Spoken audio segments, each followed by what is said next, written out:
Breast cancer নিয়ে আমাদের অনেকের মনের মধ্যেই অনেক সংশয় থাকে, আবার অনেক মিথ আছে যেগুলো সঠিক কিনা সেটা কিন্তু আমরা জানি না।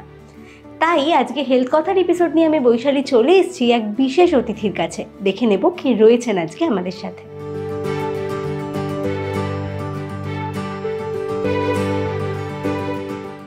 আমাদের সাথে আমরা পেয়ে গেছি oncologist professor doctor Bidisha Ghosh নস্করকে। Ma'am, welcome to Jio Bangla. আমি প্রথমেই যেটা প্রশ্ন করব, ব্রেস্ট ক্যান্সার নিয়ে অনেকেই না ভীষণ ভয় থাকেন, তো ব্রেস্ট ক্যান্সারের রিস্ক ফ্যাক্টরগুলো কি কি? ব্রেস্ট ক্যান্সারের রিস্ক ফ্যাক্টরের মধ্যে প্রথমেই পড়বে জেন্ডার, ফিমেল জেন্ডার এবং এজ। যত বয়স বাড়বে রিস্ক ফ্যাক্টর বাড়বে।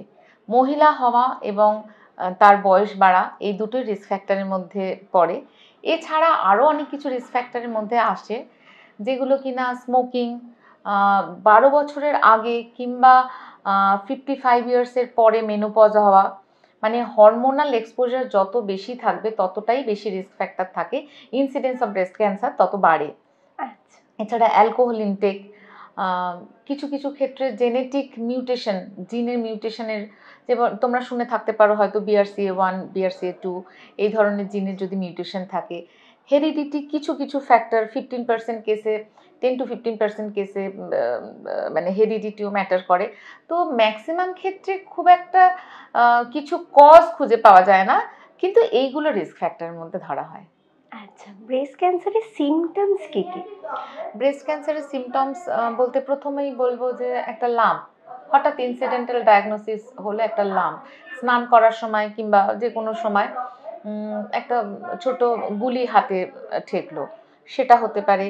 নিপেলের আকার কিংবা স্ট্রাকচারটা অন্য নিপেলের থেকে আলাদা হয়ে গেল, ভিতরে ঢুকে গেল, কিংবা বেশি ঝুলে পড়লো, কিংবা চারপাশে কোনো সোরনেস মানে ইচি একটা ব্যাপার স্যাপার তৈরি হলো, কিংবা ব্লাডি ডিসচার্জটাও খুব ইম্পর্টেন্ট। এই ধরনের জিনিসগুলো থাকলে কিন্তু, কিংবা আর্মপিট, অ্যাক্সিলাতে ছোট ছোট গুলি পাওয়া গেল, এইগুলো হলে কিন্তু এগুলোই হচ্ছে সিমটমস। আচ্ছা, আমরা অনেক মিথ শুনে আসছি ছোট থেকেই যে টাইট ব্রা পরা যাবে না, আমি এরকমও শুনেছি যে ব্ল্যাক ব্রা পরা যাবে না, ব্ল্যাক ব্রা পরলে ব্রেস্ট ক্যান্সার হতে পারে। লাম্পের কথা তো আপনি বললেনই, এবার লাম্প হওয়া মানেই কি ব্রেস্ট ক্যান্সার? এই মিথগুলো না, প্রথমত আসি লাম্পের কথায়। লাম্প যেরকম আমরা ছোট থেকে পড়ি, বিনাইনও হতে পারে, ম্যালিগনেন্টও হতে পারে। একজন ইয়াং মেয়ে, 25 to 30 ইয়ার্স মেয়ে, তাদের হরমোন খুব বেশি থাকে, সুতরাং তাতে গ্ল্যান্ডগুলো একটু বেশি ফোলা ফোলা থাকে। তো ফাইব্রো অ্যাডিনোমা কিংবা ফাইব্রো অ্যাডিনোসিস টাইপের বিনাইন জিনিসও কিন্তু লাম্প ফর্মে প্রেজেন্ট করতে পারে। লাম্প হওয়া মানেই যে ক্যান্সার তা নয়, কিন্তু লাম্প হলে আমাকে ডাক্তারের ওপিনিয়ন নিতে হবে। ডাক্তারের কাছে গিয়ে সেটা আমাকে তার রেমেডি, যে বিনাইন কন্ডিশনেরও রেমেডি আছে, কিছু কিছু ওষুধ খেলে সেগুলো কমে যায়, কখনো কখনো ছোট একটা অপারেশন করলে কমে যায়, কিন্তু লাম্পটা কখনোই আমি ফেলে রাখবো না। লাম্প থাকলে কিন্তু পরবর্তীকালে অনেক বছর পরে সেটা একটা রিস্ক ফ্যাক্টরের মধ্যে পড়ে, কিন্তু লাম্প মানেই ওটা ক্যান্সার তা নয়। কিন্তু নেক্সট হচ্ছে আসছি ব্ল্যাক ব্রা। তো ব্ল্যাক সম্বন্ধে তো আমাদের ইন্ডিয়ানদের একটা আছেই যে কালোটা অশুভ, এটার কোনো জাস্টিফিকেশন নেই, এরকম মানে সায়েন্সে আমরা কখনো কিছু পড়িনি। আর টাইট ব্রা কিন্তু ইয়াং এজে পড়তেই হয়, কারণ এই যে বিনাইন টিউমারগুলোর কথা বললাম, হরমোনাল ইমব্যালেন্সের জন্য হতে পারে, কিংবা এই ইয়াং এজে হয়, এগুলোতে কিন্তু টাইট ব্রাই রেকমেন্ড করা হয়। আচ্ছা, সিলিকন ইমপ্ল্যান্ট তো এখন খুব অনেকেই করছেন, তো সেটা কি ব্রেস্ট ক্যান্সারের জন্য দায়ী কোনোভাবে? আসলে silicon implant it's very rare, এটা ঠিক ব্রেস্ট ক্যান্সার নয়, খুবই রেয়ার। এটা 0.27% কি 0.18 টু 0.27% দেখা গেছে। সেটা কিন্তু ঠিক ব্রেস্ট ক্যান্সার বলতে যেটা বুঝিস তা না। ইমপ্লান্টটা যেভাবে ঢোকানো হয়, তার চারপাশে সেলাই, একটা মানে কেটে কুটে তো ঢোকানো হয়, তো সেই চারপাশে একটা লিম্ফোমা টাইপের একটা ক্যান্সার হয়। সেটা কিন্তু ঠিক ব্রেস্ট ক্যান্সার বলতে আমরা যা বোঝাই, ডাক্ট কিংবা গ্ল্যান্ডের ক্যান্সার, সেটা নয়। এবার যেটা জিজ্ঞাসা করব যে ব্রেস্ট ক্যান্সার হলে চিকিৎসা পদ্ধতি কিরকম? আজকাল তো অনেক রকম, অনেক উন্নত চিকিৎসা হয়েছে। ব্রেস্ট ক্যান্সারে প্রথমেই early staging according to stage আমরা ট্রিটমেন্ট করি।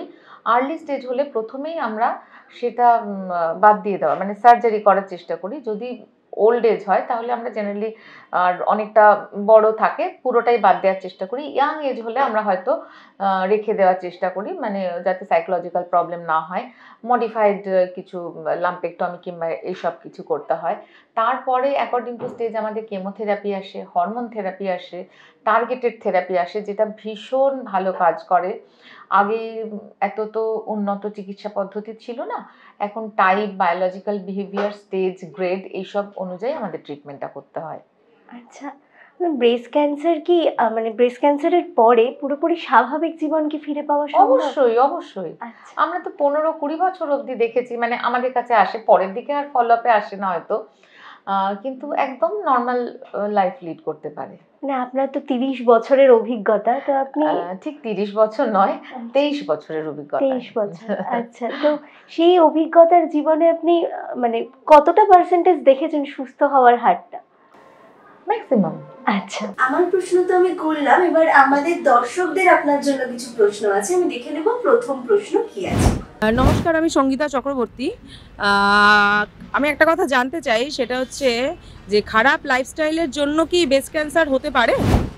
প্রথমে যে বললাম to some extent alcohol consumption, smoking, এই দুটো দেখা গেছে যে ব্রেস্ট ক্যান্সার রিস্ক ফ্যাক্টরের মধ্যে পড়ে, ব্রেস্ট ক্যান্সারের ইনসিডেন্সটা বাড়িয়ে দেয়।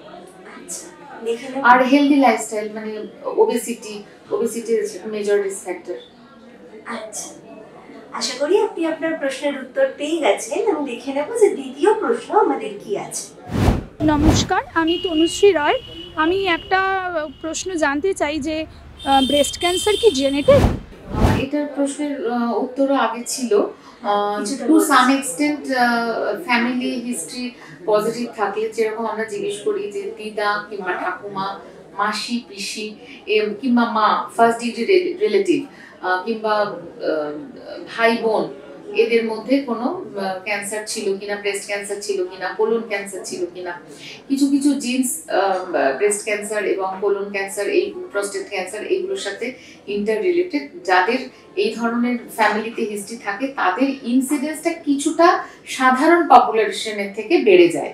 তো তার মানে যে ফ্যামিলিতে থাকলেই তার হয়ে যাবে তা না, কিন্তু সচেতন থাকতে হবে। আমাদের ব্রেস্ট ক্যান্সার অ্যাওয়ারনেস একটা ভেরি ইম্পর্টেন্ট টপিক। তো আমাদের অ্যাওয়ার থাকতে হবে যে বয়সে ফ্যামিলিতে হয়েছিল সেই বয়সে আগে থেকেই আমাকে breast self examination, clinical examination, mammography, এই ধরনের কিছু কিছু টেস্ট আছে, যার ফলে আমাদের ব্রেস্ট অ্যাওয়ারনেস এবং breast screening, breast cancer screening, এগুলো সম্বন্ধে একটা আইডিয়া থাকতে হবে। প্রপার এডুকেশনও দরকার সেই ক্ষেত্রে, যে জেনেটিক যদি কিংবা ফ্যামিলি হিস্ট্রি যদি থাকে।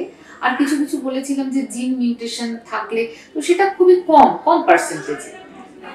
অসংখ্য ধন্যবাদ আপনাকে। আশা করি দর্শকরা তাদের সব প্রশ্নের উত্তর পেয়ে গেছেন। তাও কেমন লাগলো আমাদের ভিডিওটা সেটা কমেন্ট করে জানাতে একদম ভুলবেন না।